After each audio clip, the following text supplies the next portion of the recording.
ఈరోజు ఖమ్మం కేంద్రంగా ఒక చారిత్రాత్మకమైనటువంటి సభతోని ఐక్యం కాబోతా ఉంది. దీని ద్వారా భవిష్యత్తులో బలమైన విప్లవ విద్యార్థి ఉద్యమం నిర్మించడం కోసం ఈ తోడ్పాటు చేస్తా ఉన్నాం.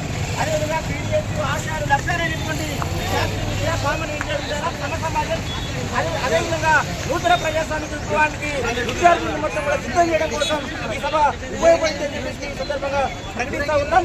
ఈరోజు మోడీ ప్రభుత్వం మొత్తం దేశంలో ఉన్నటువంటి ఫాసిస్ట్ విధానం మొత్తం కూడా అవలంబిస్తూ ఉంది. నూతన జాతీయ విద్యా విధానం పేరుతోని ఈరోజు దేశంలో ఉన్నటువంటి ప్రతిష్టాత్మక యూనివర్సిటీలని రీసెర్చ్ సెంటర్లని భాషాయీకరించడం కోసం ప్రయత్నం చేస్తూ ఉంది. అదేవిధంగా విద్యార్థికి చెప్పే బోధనలో మొత్తం కూడా భాషాయీకరణని మొత్తం కూడా ఈరోజు జ్యోతిషాన్ని బాణామతిని మూల పదాలు చెప్తూ మొత్తం సంవత్సరాలుగా భారతదేశం సాధించినటువంటి పురోగతిని మొత్తం వెలికి కొట్టే విధంగా మోడీ ప్రభుత్వం అవలంబిస్తూ ఉంది.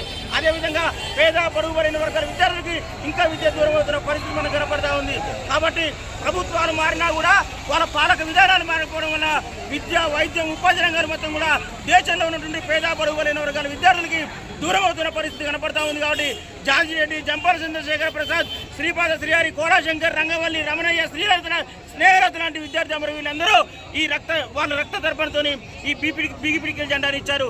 వారి ఆశయ సాధన కోసం పనిచేయడం కోసం ఈ రోజు ఖమ్మం కేంద్రంగా చారిత్రకమైనటువంటి సభతోని ఐక్యమవుతూ ఉన్నాయి. ఈ సందర్భంగా మేము ఒకటే తెలియజేస్తూ ఉన్నాం, కేంద్రంలో ఉన్నటువంటి నరేంద్ర మోడీకైనా ఇక్కడ ఉన్నటువంటి రేవంత్ రెడ్డి ప్రభుత్వానికైనా మీరు విద్యని, ఉపాధిని అదేవిధంగా వైద్య అవకాశాన్ని పేద పరుగుబడిన వర్గాల విద్యార్థికి దగ్గర చేయండి. ఇంకా మీ విధానాలు మార్చుకోండి. ప్రైవేట్ వ్యక్తులకి, కార్పొరేట్ శక్తులకి కొమ్ము గాయడాన్ని మారుకోండి. ప్రభుత్వ విద్యా సంస్థలు మొత్తం కూడా బాగు చేయండి అని చెప్పేసి ఈ సందర్భంగా తెలియజేస్తున్నాం. లేని పక్షంలో విద్యార్థులు పెద్ద ఎత్తున ఉద్యమంగా పీడిఎస్ పోరాడుతుందని చెప్పేసి భవిష్యత్తులో సమరశీల పోరాటం నిర్వహించడం కోసం ఈ సభ ఉపయోగపడుతుందని చెప్పేసి ఈ సందర్భంగా మేము తెలియజేస్తా ఉన్నాం.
Hey bro.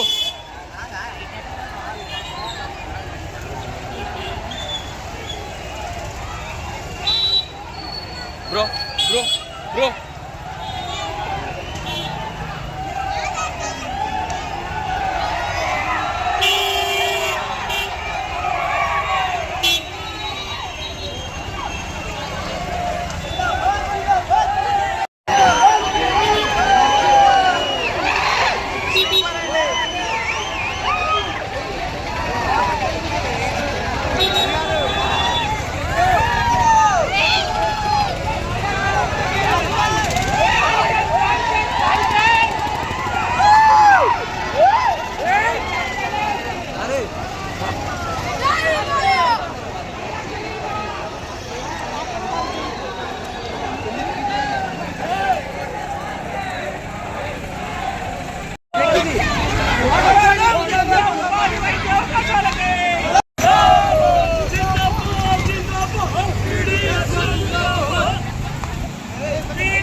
BDS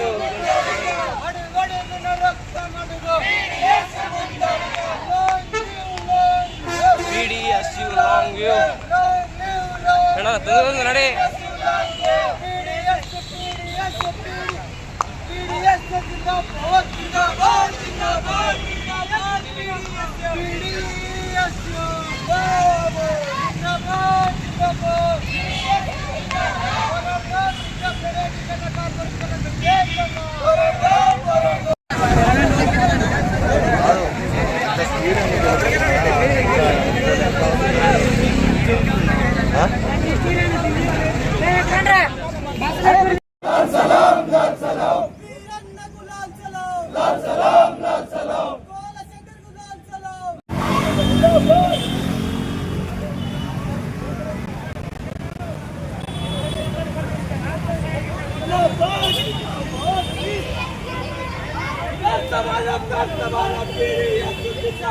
जिंदाबाद जिंदाबाद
బీజేపీ అధికారంలోకి వచ్చిన తర్వాత మన దేశవ్యాప్తంగా అనేక ఇన్స్టిట్యూషన్స్లో అనేక యూనివర్సిటీల్లో జరిగినటువంటి పోరాటాలు అనేకం ఉన్నాయి.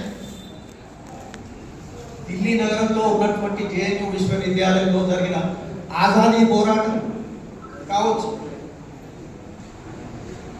2019లో జరిగినటువంటి యాంటీగా యాజిటేషన్ కావచ్చు, 2016లో హైదరాబాద్ సెంట్రల్ యూనివర్సిటీలో రోహిత్ వేముల మరణించిన తర్వాత దేశవ్యాప్తంగా వెలువెత్తినటువంటి ఆందోళన కావచ్చు, అనేక ఆందోళనలు దేశంలో జరిగినటువంటి ఒక వాస్తవాన్ని మనం చూస్తాం. 10 సంవత్సరాల కాలంలో బీజేపీ పరిపాలన కాలం జేఎన్యూలో ఉన్నటువంటి ఒక విద్యార్థి నజీబ్ అనేటువంటి విద్యార్థి ఆయన ఎంఎస్సి బయోటెక్నాలజీ చేస్తున్నాడు. ఆ నజీబ్ అనేటువంటి విద్యార్థి జేఎన్యూలో ఉన్నటువంటి ఏబీవీపీ వాళ్ళతో ఘర్షణ జరిగిన తర్వాత 2016 అక్టోబర్ నెలలో ఆయన మాయమైపోయాడు. సాధారణంగా మన రాష్ట్ర రాజకీయ చరిత్ర తెలిసినటువంటి వాళ్ళు మిస్సింగ్ కేసులు కొన్ని ఉన్నాయి అనుకుంటాం. ఒక పౌరుడు లేకపోతే ఒక రాజకీయ కార్యకర్త, ఒక మార్క్సిస్ట్ లెనినిస్ట్ రాజకీయ కార్యకర్త మాయమైపోతాడు. మాయం చేస్తారు, రాజ్యం మాయం చేస్తారు, అతాపతా ఉండదు. అట్లా 2016లో జేఎన్యూకి సంబంధించినటువంటి ఒక ఎంఎస్సి బయోటెక్నాలజీ కోర్స్ చేస్తున్నటువంటి నజీబ్ అనేటువంటి ఒక విద్యార్థి మాయమైపోయాడు, మాయం చేయబడ్డాడు. ఇప్పటికీ తెలియదు. 2016 అంటే ఇప్పుడు 2025 అంటే దాదాపు 9 సంవత్సరాలు గడిచిపోయాయి. ఇప్పటికీ ఆ నజీబ్ అనేటువంటి విద్యార్థి ఎక్కడ ఉన్నాడో కూడా తెలియదు. పోలీసులు మిస్సింగ్ కేసుని క్లోజ్ కూడా చేసేసారు. ఇక కేసు కూడా లేదు, మిస్సింగ్ కేసు కూడా లేదు.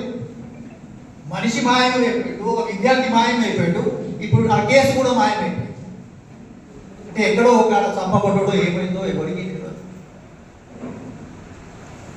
అదే జైలులో చదువుతున్నటువంటి ఒక ఉమర్ ఖాలిద్ అనేటువంటి విద్యార్థి నాయకుడు, అసోసియేషన్ పేరు ఏదో భగత్ సింగ్ అసోసియేషన్ పేరు ఉమర్ ఖాలిద్, ఏర్పాటు చేసిన అంబేద్కర్ భగత్ సింగ్ అసోసియేషన్ నాయకుడు ఉమర్ ఖాలిద్ అనేటువంటి నాయకుడు, ఆయనని 2020లో అరెస్ట్ చేసి కేసు పెట్టి నిర్బంధించారు. 5 సంవత్సరాలు అయిపోయింది. మొన్ననే సుప్రీంకోర్టు తాత్కాలిక బెయిల్ ఇవ్వడం జరిగింది, ఒక వారం రోజుల వరకు. ఇన్నేళ్ళు ఆయన నిర్బంధింపబడ్డాడు, జైల్లో ఉన్నాడు. కేసు ఇంకా ఛార్జ్ షీట్ ఎంత ఫైల్ అయినాయో కూడా మనకు తెలియదు. ఆయనకు మొన్న సుప్రీంకోర్టు వారం రోజుల వరకు కండిషనల్ బెయిల్ అనేటువంటిది ఇవ్వటం జరిగింది. హైదరాబాద్ సెంట్రల్ యూనివర్సిటీలో రోజ్ వేవుల ఘటన జరిగినప్పుడు మీకు అందరికీ తెలుసు. అప్పుడు సెంట్రల్ యూనివర్సిటీకి స్వయాన ఆనాడు ఉన్నటువంటి మినిస్టరే, బీజేపీ మినిస్టరే పోయి ఈ సెంట్రల్ యూనివర్సిటీలో యాంటీ నేషనల్స్ ఉన్నారు, ఎక్స్ట్రీమిస్టులు ఉన్నారు, తీవ్రవాదులు ఉన్నారు అనేటువంటి పద్ధతిలో మాట్లాడు. రోహిత్ వేముల చనిపోయిన తర్వాత, ఆత్మహత్య చేసుకున్న తర్వాత, ఏ ఆత్మహత్యనైతే మనం ఇన్స్టిట్యూషనల్ మర్డర్ అంటున్నామో, ఆ సందర్భంగా బీజేపీకి సంబంధించిన ఒక మినిస్టరే ఆ యూనివర్సిటీకి పోయి ఈ సెంట్రల్ యూనివర్సిటీలో తీవ్రవాదులు ఉన్నారు, యాంటీ నేషనల్స్ ఉన్నారు. ఎందుకంటే ఈ పదం ఈనాడు చాలా తరచుగా వాడబడుతున్నది. ఎవరు నిరసన తెలిపినా, ప్రభుత్వానికి వ్యతిరేకంగా ఎవరు మాట్లాడినా కూడా యూ బికమ్ యాంటీ నేషనల్, దేశద్రోహులు, జాతి వ్యతిరేకులు అనేటువంటి పద్ధతిలో బ్రాండ్ చేయడం అనేటువంటి ప్రక్రియ కూడా ఈ 10 సంవత్సరాల కాలంలో మనం చూస్తాం. మన దేశంలోనే కాదు, అనేక దేశాల్లో కూడా ఈ రకమైనటువంటి విద్యార్థి పోరాటాలు 10-15 సంవత్సరాల కాలంగా జరుగుతూ వస్తుంది. ఒక పక్క కార్పొరేటీకరణకు వ్యతిరేకంగా, పెట్టుబడిదారీ విధానానికి వ్యతిరేకంగా పాశ్చాత్య దేశాల్లో కూడా విద్యార్థులు తిరగబడుతున్నారు. యుద్ధాలకు వ్యతిరేకంగా అమెరికా లాంటి దేశంలో కూడా విద్యార్థులు పెద్ద ఎత్తున వీధుల్లోకి వస్తున్నటువంటి కాగా పైన జరిగినటువంటి దాడికి వ్యతిరేకంగా అమెరికా, యూకే అనేక దేశాల్లో విద్యార్థులు వీధుల్లోకి వచ్చి నిరసన జరుపుతున్నారు, పోరాటాలు చేస్తున్నారు, ఆందోళన వ్యక్తం చేస్తున్నారు. అంటే ఈ 10-15 సంవత్సరాల కాలంలో ఒక్కసారి మన దేశ చిత్రపటాన్ని ముందుకు పెట్టుకొని చూస్తే అనేక రాష్ట్రాల్లో, మన రాష్ట్రంలో కూడా ఒక రకంగా చెప్పుకోవాలంటే ఈనాడు తెలంగాణ రాష్ట్రంలో ఉన్నాం. 2014 కంటే ముందు ఆంధ్రప్రదేశ్ రాష్ట్రంలో, తెలంగాణ రాష్ట్రం అవతరించడానికి కూడా ఒక ముఖ్యమైనటువంటి భూమిక ఎవరిది అనేటువంటి ప్రశ్న చేసుకుంటే ఖచ్చితంగా విద్యార్థులది అనేటువంటి కూడా చెప్పుకోవచ్చు. 1969లో సెపరేట్ తెలంగాణ యాజిటేషన్లో అప్పుడు కూడా విద్యార్థుల భూమికనే ఉంటుంది. మొన్న జరిగినటువంటి ఆందోళనలో, ప్రత్యేక రాష్ట్రం కొరకు జరిగినటువంటి ఆందోళన, విద్యార్థులు ముందు బాగానే ఉన్నారు. ప్రజా ఆందోళనగా మారినటువంటిది ఒక వాస్తవాన్ని మనం చూస్తాం. అంటే ఒక రకంగా ఈనాడే తెలంగాణ రాష్ట్రం అవుతున్నదో, ఈ తెలంగాణ రాష్ట్రం రావడానికి ఒక ముఖ్యమైనటువంటి పాత్ర పోషించినటువంటి సమూహం సమాజంలో ఏదైనా ఉన్నదా అంటే విద్యార్థి సమూహం ఉన్నది అనేటువంటి విషయాన్ని కూడా మనం ఈ సందర్భంగా జ్ఞాపకం చేసుకోవాల్సిన అందుకోసమే కాంగ్రెస్ ఒక సందర్భం మనం ఐక్యం అవుతున్నాం. ఒక సందర్భం విద్యార్థి ఉద్యమాలు వెల్లుతికినటువంటి ఒక 10 సంవత్సరాల కాలాన్ని మనం చూస్తున్నాము. మరోవైపు ఇంకో సందర్భం ఉంది.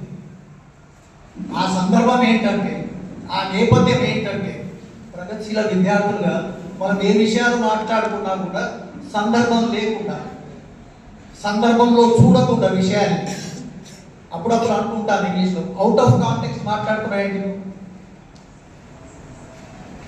ఏ విషయాలు ఏ పరిణామాలు జరిగినా కూడా దానికి ఒక నిర్దిష్ట నేపథ్యం ఉంటుందనేటువంటి విషయం మన అందరికీ తెలుసు.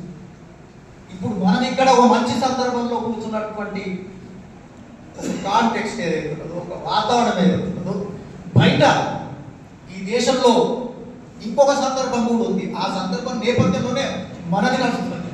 ఏంటి అది? అదేంటి అంటే, పెద్ద ఎత్తున దేశంలో పాలక వర్గాలు ఏవైతే అధికారంలో ఉన్నటువంటి బీజేపీ ఆర్ఎస్ఎస్ ఏదైతే ఉన్నదో, ఈ 10 సంవత్సరాల కాలంగా అనేక రూపాల్లో దాడులు చేస్తున్నటువంటి విషయం, ప్రజల హక్కుల్ని హరించేటువంటి ఒక ప్రక్రియని మనం చూస్తున్నాం. మీరు బహుశా అంటే దీనికి ఒక అంతర్జాతీయ సన్నివేశాన్ని కూడా ఒక నిమిషం మనం దృష్టిలో పెట్టుకోగలిగితే, బహుశా ఆంధ్రజ్యోతి పత్రిక వాళ్ళు చాలా మంది చదివిండవచ్చు. ఆంధ్రజ్యోతి పత్రికలో ఒక చిన్న రైటప్ వచ్చింది. ఆ రైటప్ ఎవరిదే అంటే, లాటిన్ అమెరికా ఖండంలో ఉన్నటువంటి కొలంబియా అనేటువంటి ఒక దేశం. ఆ కొలంబియా దేశానికి అధ్యక్షుడిగా ఉన్నటువంటి, పేరు మర్చిపోతున్నా, అధ్యక్షుడిగా ఉన్నటువంటి ఆ దేశానికి ప్రెసిడెంట్, ఆయన మొన్ననే ఎన్నిక కాబడినటువంటి ట్రంప్ని ఉద్దేశిస్తూ ఒక లేఖ రాస్తాడు. ఆ లేఖ ఇంగ్లీష్లో ఉంది. ఆ ఇంగ్లీష్లో ఉన్నటువంటి లేఖని మన సుధాకరన్ అనువాదం చేస్తే ఈరోజు ఆంధ్రజ్యోతిలో వచ్చిందనేటువంటి విషయం తెలిసింది. ఆ ఇంగ్లీష్కి చూశాను. చాలా బ్రహ్మాండమైనటువంటి లేఖ. ట్రంప్ను ఉద్దేశించి రాస్తాడు. కానీ అమెరికాలో ఉన్నటువంటి పాలక వర్గాలు అనేక సంవత్సరాలుగా చేసినటువంటి పాపాలు ఏవైతుందో వాటి గురించి కూడా ప్రస్తావిస్తాడు. ఇది ఎందుకు చెప్తున్నా అంటే, ట్రంప్ ఏమంటున్నాడు మన ఎన్నికల తర్వాత, ఎన్నికల కంటే ముందు కూడా ఒక నినాదం పెట్టాడు. I make America great again. దాని షార్ట్ ఫామ్లో మాగా మేక్ అమెరికా గ్రేట్ అగైన్. మళ్ళీ అమెరికాని ఒక బ్రహ్మాండమైన దేశంగా తీర్చిదిద్దుతా అనేటువంటి పద్ధతిలో ఆయన స్లోగన్ ఇస్తున్నాడు. మన మోడీ గారు ఏం స్లోగన్ ఇస్తున్నారు? భారత్ మహాన్. ఆయన కూడా భారత్ని చాలా బ్రహ్మాండంగా తీర్చిదిద్దుతా అనేటువంటి పద్ధతిలో మోడీ గారు కూడా చెప్తున్నారు. మనందరికీ తెలుసు వాళ్ళిద్దరి మధ్యలో భావసారూప్యతనండి, నేస్తమనండి ఏ రకంగా ఉన్నదనేటువంటి విషయం కూడా మనందరికీ తెలుసు. సరే, ఇప్పుడు కొత్తగా వచ్చినటువంటి ట్రంప్ భారతదేశం పట్ల ఏ వైఖరి తీసుకుంటారు అనేటువంటిది ఒక నిమిషం పక్కకు పెట్టిన వాళ్ళిద్దరి మధ్యలో ఉన్నటువంటి సారూప్యత మనకి స్పష్టంగానే కనిపిస్తుంది. మోడీ గారు ఏమంటున్నారు? అయ్యా, ఈ భారతదేశం ఏదైతే ఉన్నదో ఇది ఒక చాలా పుణ్యభూమి. భారతదేశము ఆర్థిక పరంగా ఏమంటూ వచ్చాడు? ఏంటి? ప్రపంచంలో 5th డెవలపింగ్ ఎకానమీ, 5వ స్థానంలో ఉంటుంది. ఎంత? 5 ట్రిలియన్ ఎకానమీ అని ఆయన మాట్లాడుతూ వచ్చాడు మోడీ గారు. 5 ట్రిలియన్ ఎకానమీ ఇప్పటివరకు చేరలేదు, అది వేరే విషయం. అయితే ఆయన ఇంకొక మాట కూడా అంటున్నాడు, ఇంకా కొన్ని సంవత్సరాలు పోయిన తర్వాత బహుశా 2040లో ఎప్పుడో అప్పుడు భారతదేశం అభివృద్ధి చెందిన దేశంగా తయారైందని మోడీ ఏదో అంటున్నాడు. కానీ మొత్తం చూసుకుంటే మోడీ మాట్లాడుతున్నటువంటి విషయాలు ఏంటంటే, ప్రపంచంలో భారతదేశం అనేటువంటిది ఆర్థిక పరంగా చాలా అభివృద్ధి చెందినటువంటి దేశంగా చిత్రీకరిస్తున్నటువంటి చూస్తున్నాం. మీడియా కావచ్చు, టీవీ ఛానల్స్ కావచ్చు, బ్రహ్మాండంగా మోడీ గారి పాలన గురించి కీర్తిస్తూ ఉన్నటువంటి విషయాలు కూడా మనకు తెలుసు. అందుకోసమే ఒక పేరే పెట్టారు, గోధి మీడియా అని మాట్లాడుకుంటారు చాలా మంది.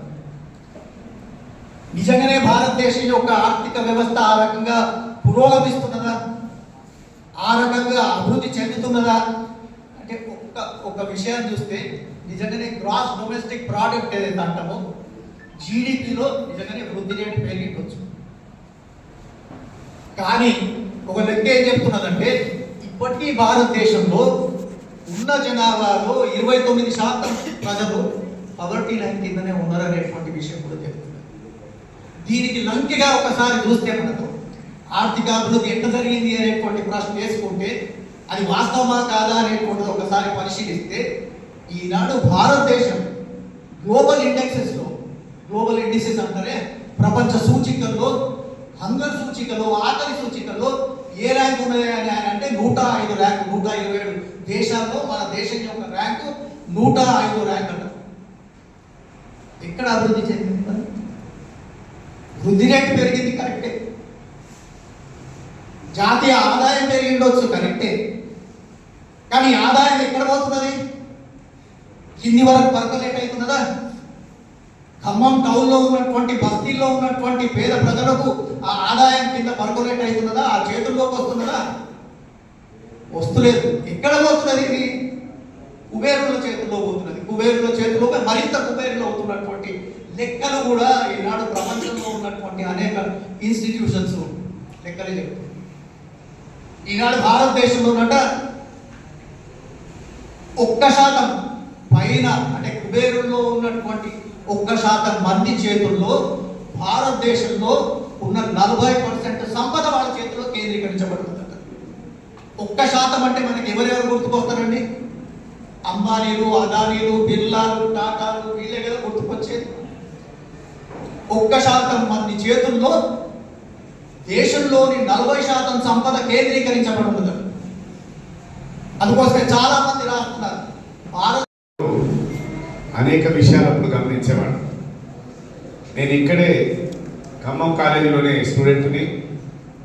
ఇప్పుడు ఇక్కడ అన్ని నీళ్ళు ఉండేవి, అటు పక్కన ముళ్ళుండేవి.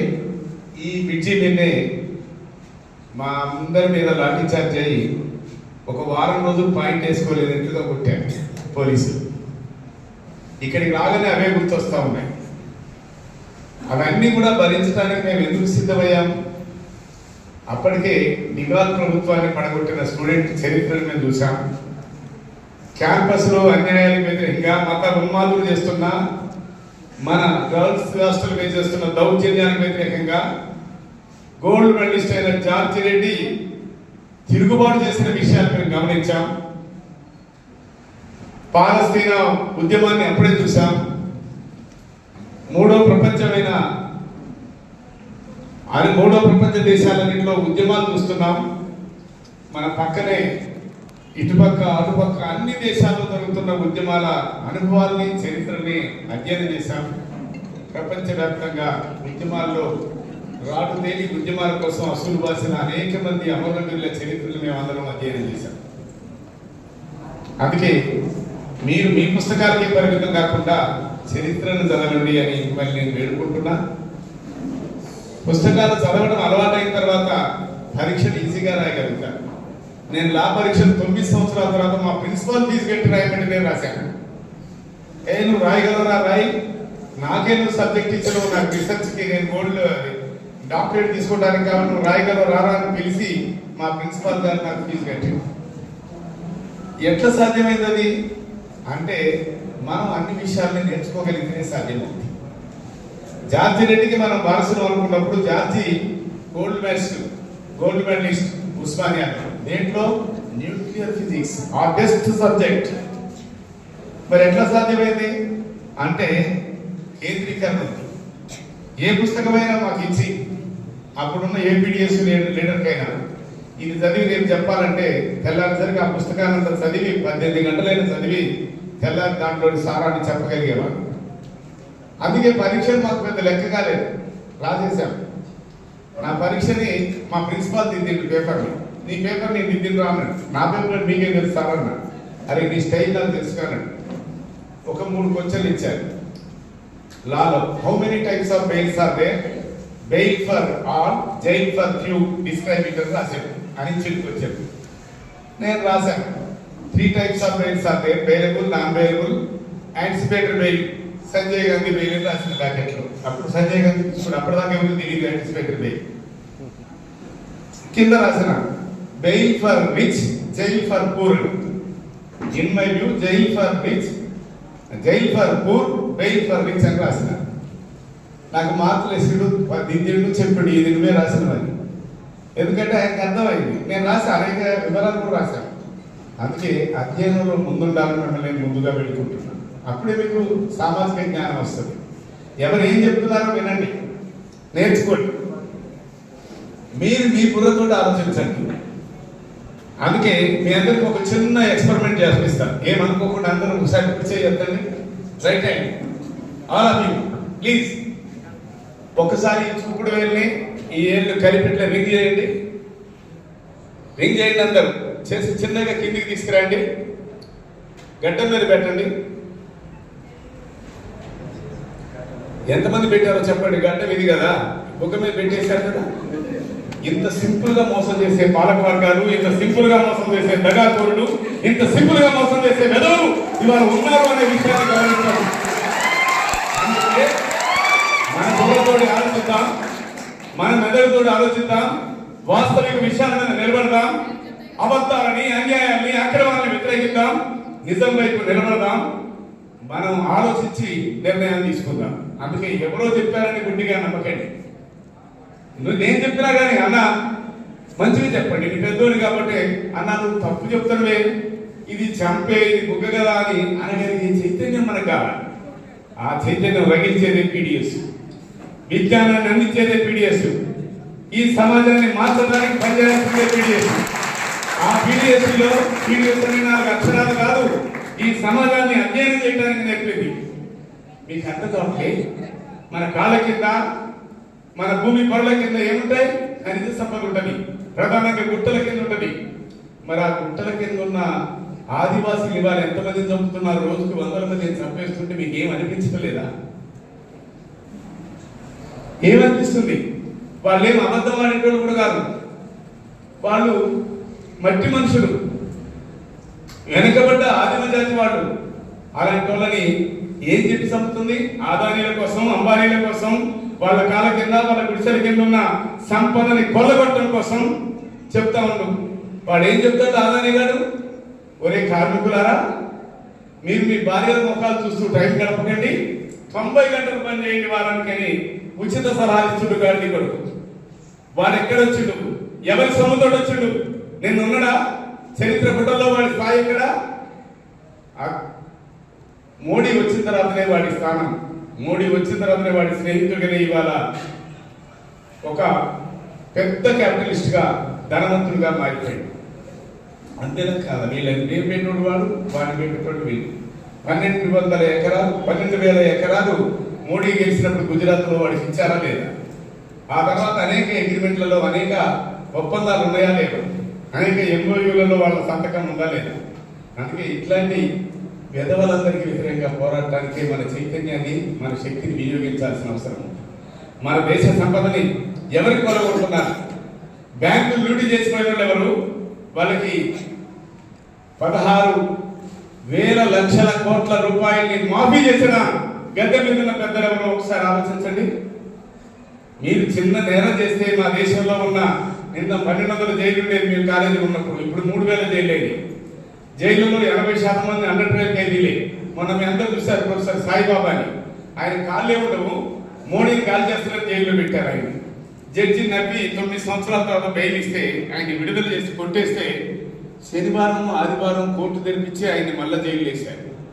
మళ్ళీ 1 సంవత్సరం తర్వాత ఫుల్ బెంచ్ కూడా ఇదేందో ఆయన ఖాళీ లేవు, ఆయన ఇంగ్లీష్ లెక్చరరు, ఆయన జేఎన్టీలో లెక్చరరు, ఆయన మీద ఇట్లాంటి ఆరోపణ ఏందని కొట్టేసింది కేసు.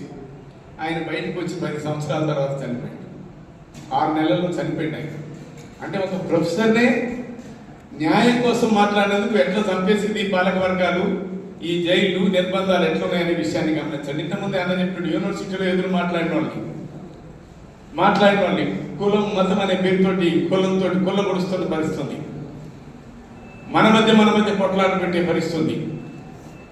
తలకాయల నుంచి బ్రాహ్మణులట, క్షత్రియులు భుజాల నుంచట, వ్యాపారులు నడుము నుంచట, ఇక మిగతా వాళ్ళందరూ దళితులు, ఆదివాసులు, పీడితులు, తాడితులు, పనిచేసే వాళ్ళందరూ కాలాల నుంచి పుట్టారు. అంటే అంటే బరువంతం మోసేది పేదవాళ్ళు, పెత్తనం చేసేది బ్రాహ్మణ వర్గం. ఇది కదా మనువాదం, ఇది కదా మనువాదాన్ని వాళ్ళు చెప్పి పోషించేది. అశాస్త్రీయత ఇవాళ నెత్తికెక్కించడానికి, మెదడుకి మేకులు కొట్టడానికి ఏం చేస్తున్నారు? ఏ బాబాల గురించి వేరే గురించి మీడియాని చేతులు పట్టుకొని, వాళ్ళ మీడియా కూడా వచ్చింది కానీ చేతులు పట్టుకొని ఏం చేస్తున్నారో ఒకసారి ఆలోచించండి. అందుకే మీ మెదడుకి మేత వేయండి, విజ్ఞానాన్ని సంపాదించుకోండి, ఎవడో చెప్పింది వెనకండి, విషయాన్ని విషయంగా పరిశీలించడానికి నేర్చుకోండి, నిజం వైపు ఉండండి, న్యాయం వైపు ఉండండి, సైంటిఫిక్గా ఉండండి. అరే సైన్స్ని వాళ్ళు ఎట్లా చేస్తున్నారు? వాళ్ళు మనిషి ఎలా పుట్టిండనే విషయాన్ని వాళ్ళు ఎలా మారుస్తున్నారు? మంత్రతంత్రాలు ఎట్లా చెప్పిస్తున్నారు? అవన్నీ నిజమా? 100కి 150% వాస్తవం. అయినా వాళ్ళు ఏం చెప్తున్నారు? అరే మా శివుడు అప్పుడే ఆయన భార్య స్నానం చేయడానికి బొమ్మను పెట్టుకుంటే బొమ్మ తలకాయ నరికేసినట్టు వచ్చి, అయ్యో పొరపాటు అయిందని వాళ్ళ బావిడ కోపం వచ్చిందని ఏనుగు తలకాయ తెచ్చి పెట్టేసిందట.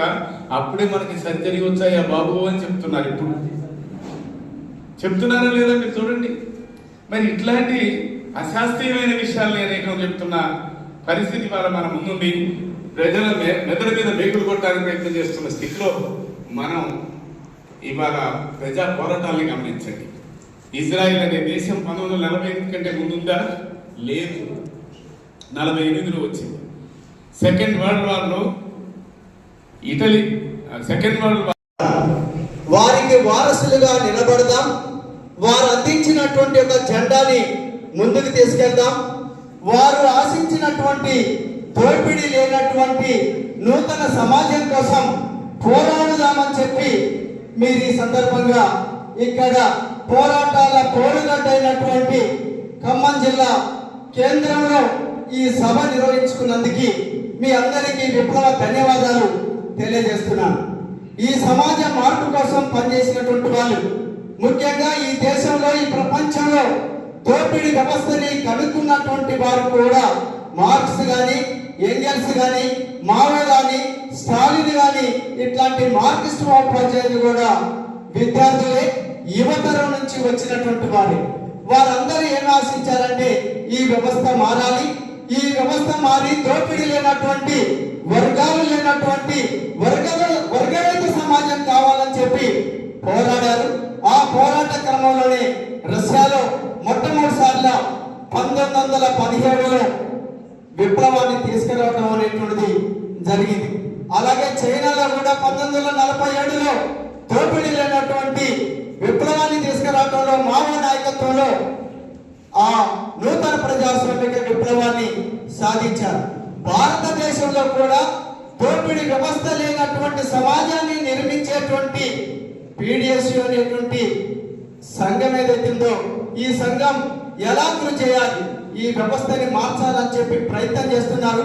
ప్రయత్నంలో భాగంగా ఈ దేశంలో ఉన్నటువంటి విద్యార్థుల్ని, యువకుల్ని ఆటం బాంబులా తయారు చేయాలనేటువంటి చెప్పి మీరు ఆశిస్తున్నారు. ఒక మందు పాత్ర పేలుడు మందు పాత్రలుగా తయారు చేయాలని చెప్పి మీరు ఆశిస్తున్నారు. అట్లాంటి ఒక కృషిని మీరు కొనసాగించాలి. ఆ కృషిని కొనసాగించినటువంటి నక్సల్బరి పోరాటం కానీ, గోదావరి ప్రతిఘటన పోరాటం కానీ, లేదా మన దేశంలో తెలంగాణ పోరాటం కానీ కొనసాగింది. ఆ పోరాటాలలో ముఖ్యంగా దున్నేవానికి భూమి అనేటువంటి ఒక ప్రాతిపాదిక మీద భూమిని 10 లక్షల ఎకరాల భూమిని పంచినటువంటి దాంట్లో విద్యార్థి యువకుల పాత్ర సువర్ణాక్షరాలతోటి లిఖించదగినటువంటి ఒక పాత్రని కొనసాగించారు. ఆ పాత్రకి మీరందరూ వారసులు.